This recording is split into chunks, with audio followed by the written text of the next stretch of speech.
Hello friends, I am Dr. Giriraj Sharma, consultant neonatologist at वात्सल्य शिशु hospital Ajmer. और आज हम एनआरपी का नेक्स्ट पार्ट डिस्कस करेंगे। इस पार्ट में हम डिस्कस करेंगे एंडोट्रेकियल इंट्यूबेशन के बारे में। फर्स्ट हम डिस्कस करेंगे कि इंट्यूबेशन के लिए क्या क्या इक्विपमेंट्स की जरूरत पड़ती है, वो हम पहले अरेंज कर लेंगे। तो सबसे पहले लैरिंगोस्कोप, ईटी ट्यूब। तो ईटी ट्यूब तीनों साइज की लेनी है अपने को, 3 साइज, 3.5 साइज एंड 2.5 साइज। तीनों साइज की एंडोट्रेकियल ट्यूब अपने को रेडी रखनी है, क्योंकि बेबी किस साइज का आता है, कौन सी अपने को जरूरत पड़ सकती है। तो एक साइज छोटी और एक साइज बड़ी भी अपने पास एंडोट्रेकियल ट्यूब रेडी होनी चाहिए। लैरिंगोस्कोप में तीनों साइज की ब्लेड रखनी है, 0 साइज, 1 साइज, और अगर extreme preterm less than 1 kg है तो 00 साइज की भी ब्लेड अपने को रेडी रखनी है। एक्स्ट्रा बल्ब होने चाहिए, बाय चांस कभी ये बल्ब काम नहीं कर रहा तो अपने पास एक्स्ट्रा बल्ब होनी चाहिए, तो इमरजेंसी में हम उसको चेंज कर सके। एक्स्ट्रा बैटरीज भी होनी चाहिए। तो ये हो गए लैरिंगोस्कोप। ईटी ट्यूब को फिक्स करने के लिए डायनाप्लास्ट पहले से ही कट करके रखना है। अंबू बैग, इंट्यूबेशन के बाद अंबू बैग की जरूरत पड़ेगी। ये मेजरिंग टेप नेजोट्रेकल लेंथ को मेजर करने के लिए इसकी जरूरत पड़ेगी। तो ये हो गए इक्विपमेंट्स। अब सबसे पहले हम डिस्कस करते हैं एंडोट्रेकियल ट्यूब के बारे में। तो ये है एंडोट्रेकियल ट्यूब 2.5। अब कौन सी साइज की यूज करनी है वो डिपेंड करता है बेबी का वेट कितना है। मान लो बेबी का वेट है लेस देन 1 kg तो 2.5 साइज की यूज करनी है। 1 to 2 kg में 3 साइज की यूज करनी है। मोर देन 2 kg के बेबी में 3.5 साइज की ईटी ट्यूब यूज करनी है। 2 साइज की ईटी ट्यूब अब यूज नहीं करते हैं, एनआरपी में रिकमेंडेड नहीं है। मिनिमम जो साइज है वो है 2.5 साइज की। अब इसमें इसके क्या क्या पार्ट्स है, इसमें जो ये 2 ब्लैक कलर के पार्ट्स दिख रहे हैं इनको बोलते हैं वोकल कॉर्ड गाइड। ये जो 2 ब्लैक कलर की लाइनिंग्स दिख रही है ये बोलते हैं वोकल कॉर्ड गाइड। जो ये ब्लू कलर की लाइनिंग जो पूरी लेंथ के यहां पे ब्लू कलर की जो लाइनिंग दिख रही है, ये लाइनिंग क्या है, ये है रेडियो ओपेक लाइन। इसी लाइन की वजह से एक्सरे में ईटी ट्यूब विजिबल होती है।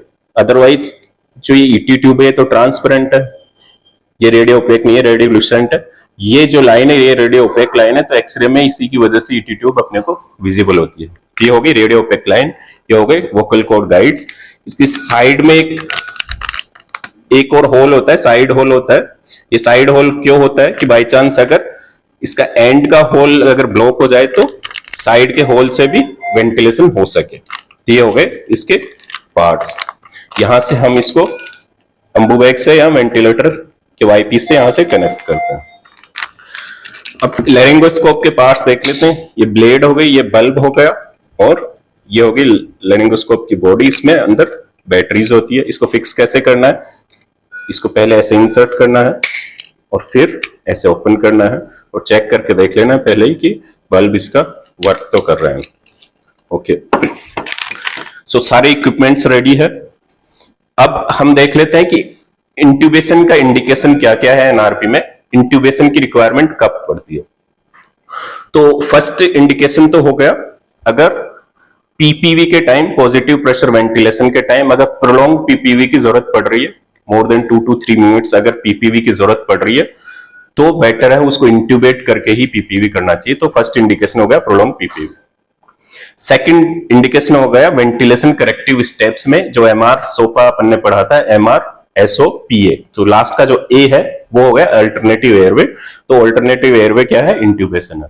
मतलब चेस्ट राइज नहीं आ रहा, सभी वेंटिलेशन करेक्टिव स्टेप्स कर लिए, तो लास्ट में अपने को इंट्यूबेट करने का चेस्ट राइज के लिए वो हो गया वेंटिलेशन करेक्टिव स्टेप्स में। तो हो गया सेकंड इंडिकेशन। थर्ड इंडिकेशन हो गया मान लो कोई congenital malformation like congenital diaphragmatic hernia, in babies में अंबू बैग मास्क से नहीं करते, इसमें इंट्यूबेट करके अंबू बैग करना होता है। तो ये होगा थर्ड इंडिकेशन। फोर्थ इंडिकेशन क्या है, अगर किसी बेबी को चेस्ट कंप्रेशन की रिक्वायरमेंट हो रही है तो चेस्ट कंप्रेशन के टाइम इंट्यूबेट करके ही पीपीवी करना है, ओनली एम्बू बैग मास्क से नहीं करना है। तो चेस्ट कंप्रेशन एक तो ये कोई 4 इंडिकेशंस इंट्यूबेशन के। अब इंट्यूबेशन से पहले अपने को और क्या क्या प्रिपरेशन करनी है, जो पहले ही कर लेनी है, नहीं तो बाद में ऐसा नहीं होगा इंट्यूबेट कर रहे हैं उस टाइम हम कुछ भी सामान लेने भाग रहे हैं। तो सबसे पहले एक सक्शन पहले ही रेडी रखो, क्योंकि इंट्यूबेशन के टाइम अगर सिक्रेशंस है तो अपने को ग्लोटिस विजिबल नहीं होगा, तो अपने को सक्शन की जरूरत पड़ सकती है। पहले अपने सक्शन सेट कर रखा है 80 to 100 mm वो अच्छी, और सक्शन कैथेटर अपने पास अवेलेबल है। ओके, अब मूव बैग पहले से ही रेडी रखो, ऑक्सीजन ट्यूबिंग भी उसकी कनेक्ट करके अपने को रेडी रख सकते हैं, अगर जरूरत पड़े तो ऑक्सीजन की वो अपन रेडी रख सकते हैं। तो ये हो गया इंट्यूबेशन की प्रिपरेशन। अब आते हैं प्रोसीजर, एक्चुअली इंट्यूबेशन की प्रोसीजर कैसे करते हैं हम। तो प्रोसीजर में क्या करना है अपने को, सबसे पहले बेबी की पोजीशन हेड एंड पे अपने को खड़ा होना है, बेबी के हेड एंड पे खड़ा होना है। अपने को थोड़ा सा नील डाउन होके बेबी के लेवल पे आना है, बेबी के लेवल पे आना है। फिर बेबी की पहले पोजीशनिंग अच्छे से करनी है, शोल्डर रोल लगा के नेक को एक्सटेंडेड पोजीशन में रख लिया, ज्यादा ओवर एक्सटेंड भी नहीं हो, फ्लेक्स भी नहीं हो।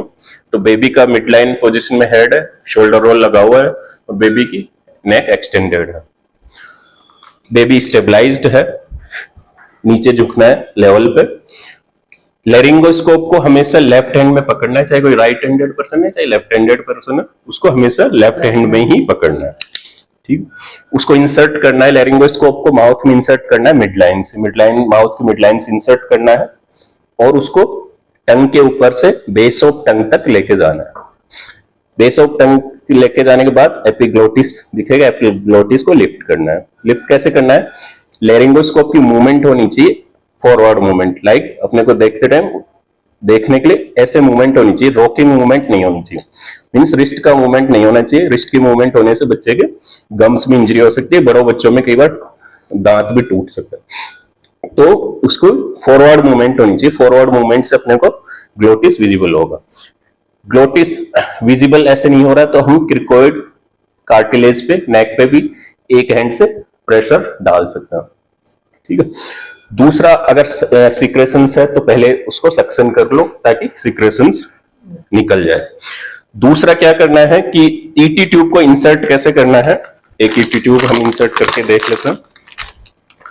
तो इसमें लेफ्ट हैंड में तो लेरिंगोस्कोप है, राइट हैंड में ईटी ट्यूब है।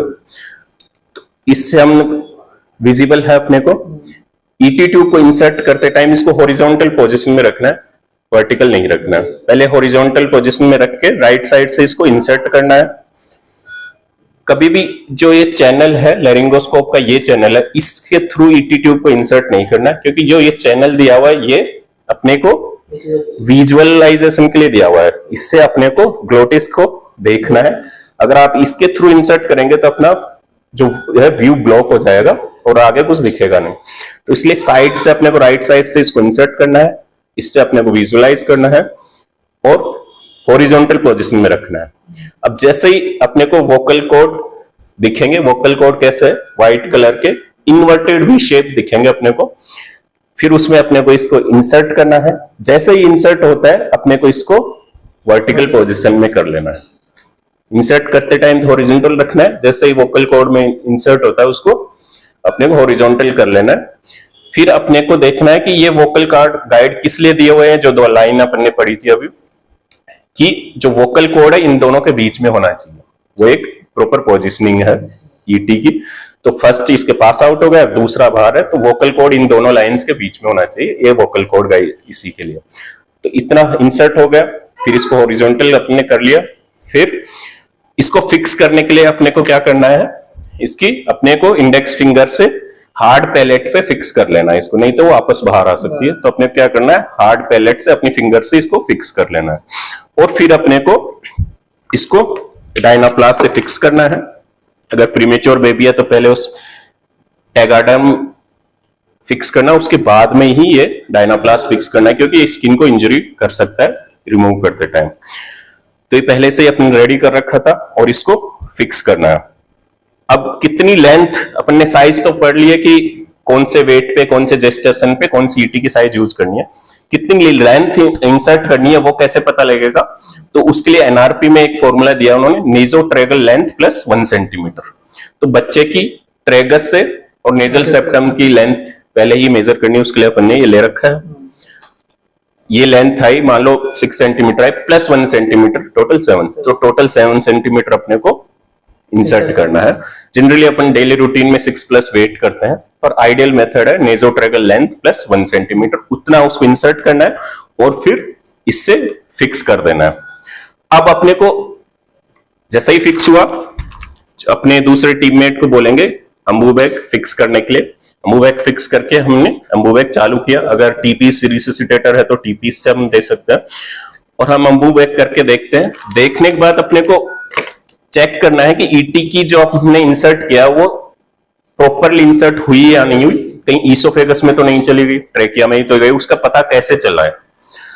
तो ईटी की पोजीशन चेक करने के लिए अपने को दो चीजें तो देखनी है, दो चीजें सुननी है और दो नंबर देखने हैं।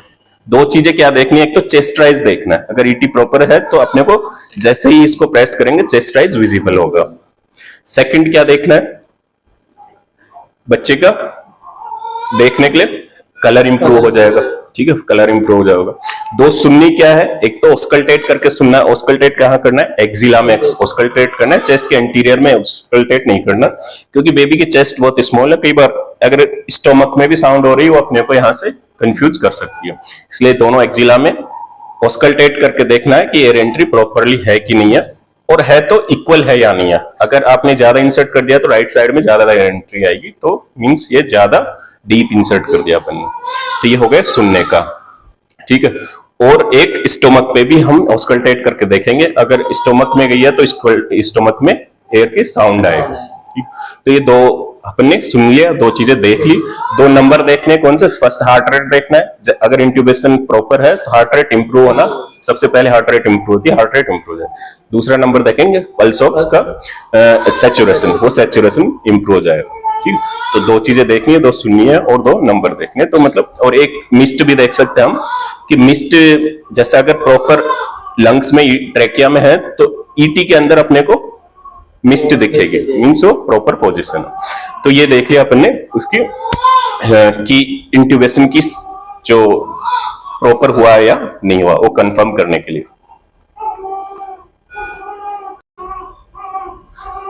तो इंट्यूबेशन में हमको ध्यान रखना है कि intubation with in 30 seconds complete होना चाहिए। अगर इंट्यूबेशन में अपने को ग्लोटिस अगर विजुअलाइज नहीं हो रहा है, थोड़ा टाइम ज्यादा लग रहा है, तो अपने को वहीं रोक देना है। पहले बच्चे को दोबारा ऑक्सीजनेट करना है और वापस से अपने को ट्राई करना है। ऐसे नहीं है करना कि 30, 40, 50 सेकंड्स तक अपन ट्राई करते रहे और बेबी डिसेचुरेट होता जा रहा है। तो विद इन 30 सेकंड हो रहा है तो ठीक है, नहीं इसको अबॉर्ट करके फिर से ऑक्सीजनेट करो और फिर दोबारा से ट्राई करना है। तो ये था आज इंट्यूबेशन के बारे में, एनआरपी का ये पार्ट था, हमने डिस्कस किया। नेक्स्ट पार्ट में हम डिस्कस करेंगे चेस्ट कंप्रेशन के बारे में। Thank you so much.